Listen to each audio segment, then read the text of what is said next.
today I've been asked to present on being a good doctor and what that means for a trainee. And the things I wanted to highlight is that, there's no quantitative way of measuring it, and it depends on whose opinion, because even amongst the medical field, each doctor would have a different opinion as to what constitutes being a good doctor. And of course, patients have a different view, and nursing staff, they get to work with us every day, they have a different opinion on that too. And the points that I wanted to bring across is it's so much more than just being competent. You need to have those personal qualities that we've spoken about earlier, such as being approachable, having leadership, good communication, empathetic, compassionate, and I think those are essential too. And also the other thing I wanted to mention is that there's a whole lot of non-clinical medicine that we need to think about. We're also busy and focused on the clinical aspects of medicine, that things like quality and safety, clinical practice improvement and leadership often goes ignored.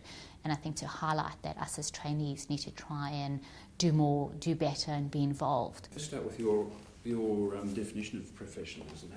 How do you see professionalism? How would you describe it? It's so much more than just doing what you've been trained for, so much more than the technical skills.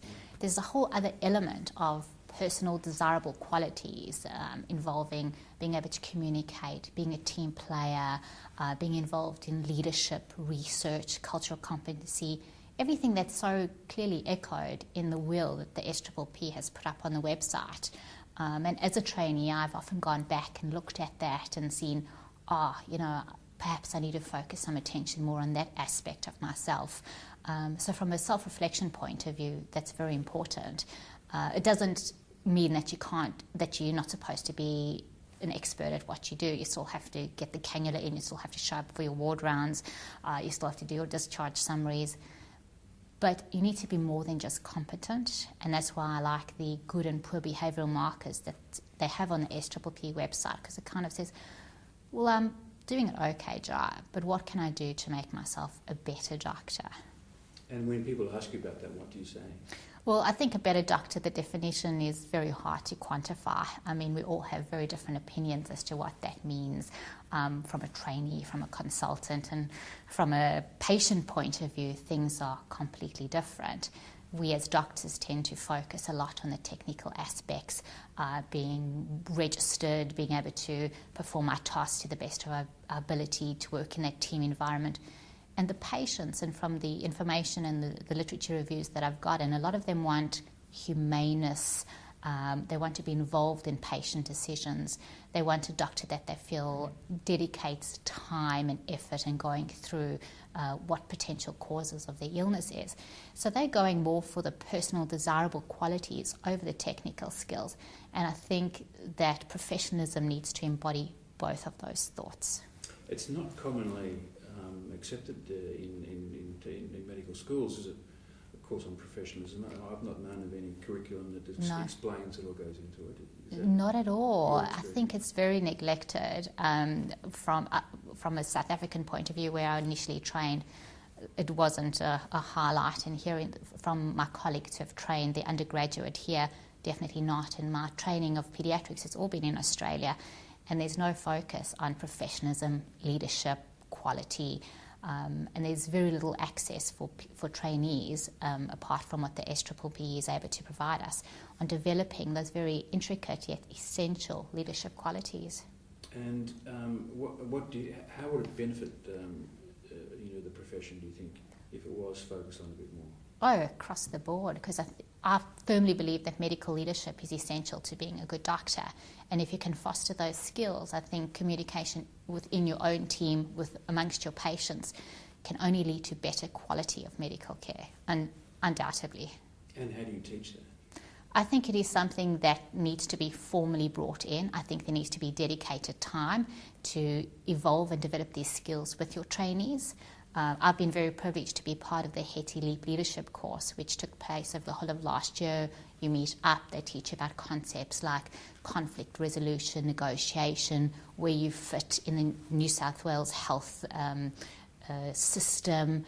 It teaches you on how to be a leader and how to foster leadership, which I think is essential. And if more of those programs could be around for every trainee, I think that would be extremely valuable. I think from my point of view, being at Campbelltown Hospital as the provisional fellow there, we actually have taken the SPPP wheel, and in our handover room, we're going to reflect back onto that every week, every day, just to try and see within ourselves what we feel we have accomplished and what we can do better. Because I think being a professional and being a good doctor is something you have to work on all the time, and the boundaries change, and we have to cater not only from amongst the professionals but to our patients as well. And is it measurable? How do you measure the success of a course on professionalism? Well, that's a very good question, and I mean there's no quantitative way of measuring that. Whether you look to patient satisfaction surveys to see if the patient feels they're getting better quality, whether you look within the trainee, getting them to assess how they feel, before the leadership course compared to afterwards. And for myself personally, I feel that leadership course has changed me as a person and as a doctor, and I feel I've got necessary skills to help look after my patients better and to teach the junior medical staff better. So I definitely think that across the board that would be very valuable.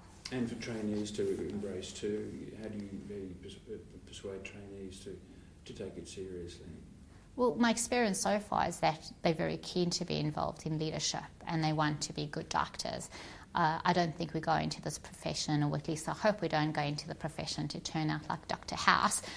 We'd like to be empathetic, compassionate, approachable doctors who also have excellent technical skills. And through the SPPP you learn that being competent isn't enough and doesn't necessarily equate to you being a good doctor. So I think if we can encourage our junior staff and trainees and if we encourage it and we enforce it in a positive light, it is something that will only be embraced.